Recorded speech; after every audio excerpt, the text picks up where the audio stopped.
ने प्रयास किया कि जो जुल्म वहाँ हो रहा है उसको सबके सामने रखा जाए, चाहे वो पुलिस के कर्मचारियों को चोट लगी हो या वहाँ की आम जनता को जो नुकसान हुआ हो आर्थिक रूप से, या फिर जो जानें वहाँ गई हैं वो जाने गई हों या पुलिस द्वारा कोई सख्त कार्रवाई वहाँ की गई हो।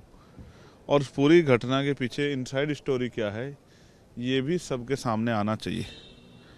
लेकिन पुलिस ने लॉ एंड ऑर्डर का जो है हवाला देते हुए कहा कि लॉ एंड ऑर्डर ठीक नहीं है। अब ये दो तरफा बयान है, वहाँ की डिस्ट्रिक्ट मजिस्ट्रेट कह रहे हैं कि लॉ एंड ऑर्डर ठीक नहीं है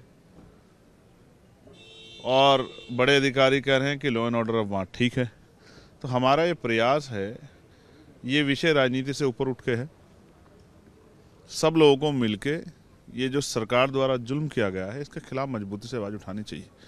हम अपनी कर्तव्य का निर्वहन कर रहे हैं और जिस तरह से मैंने कल एक इंटरव्यू जो है भारत के एक सीनियर वकील का सुना और उस इंटरव्यू में जिस तरह मैंने पूर्व चीफ जस्टिस के विषय में जो सुना वो सुन के बड़ा तकलीफ हुई कि हम किसको क्या समझते हैं और वो क्या निकलता है। अगर न्यायपालिका में सरकार का हस्तक्षेप हो जाएगा तो फिर विपक्ष को या आम जनता को न्याय मिलना संभव नहीं है। मैं इस समय पीड़ा महसूस कर रहा हूँ कि आज आज़ाद भारत की ओर जा रहा है। इसमें धार्मिक अल्पसंख्यकों पे, उनमें भी मुसलमानों पे और जैनों पे, सिखों पे जिस तरह का जुल्म हो रहा है, बौद्धों पे जिस तरह का जुल्म हो रहा है वो किसी से छिपा नहीं है।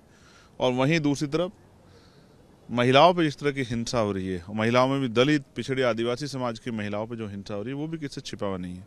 और ये सब सरकार की जानकारी में हो रहा है और सरकार इस पर कोई अच्छा ठोस कदम नहीं उठा पा रही।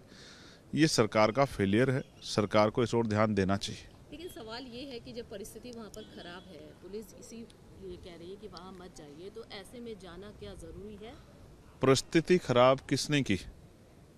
सरकार के लोगों ने, एडमिनिस्ट्रेशन, पुलिस ने या विपक्ष के लोगों ने? मेरा ये कहना है हम तो अपनी जिम्मेदारी को अदा कर रहे हैं। हमारा कर्तव्य है कि वहाँ जाके उनका मनोबल बढ़ाएं और वहाँ जो जुल्म हो रहा है उसको रोकने की आवाज़ उठाएं। लेकिन अगर लॉ एंड ऑर्डर की सिचुएशन अभी बनी हुई है तो हम लोग तो शालीनता से इंतजार कर रहे हैं कब परमिशन मिलेगी। हम कोई ज़्यादा जोर हमारी थोड़ी कर, अगर जाने की बात है तो हम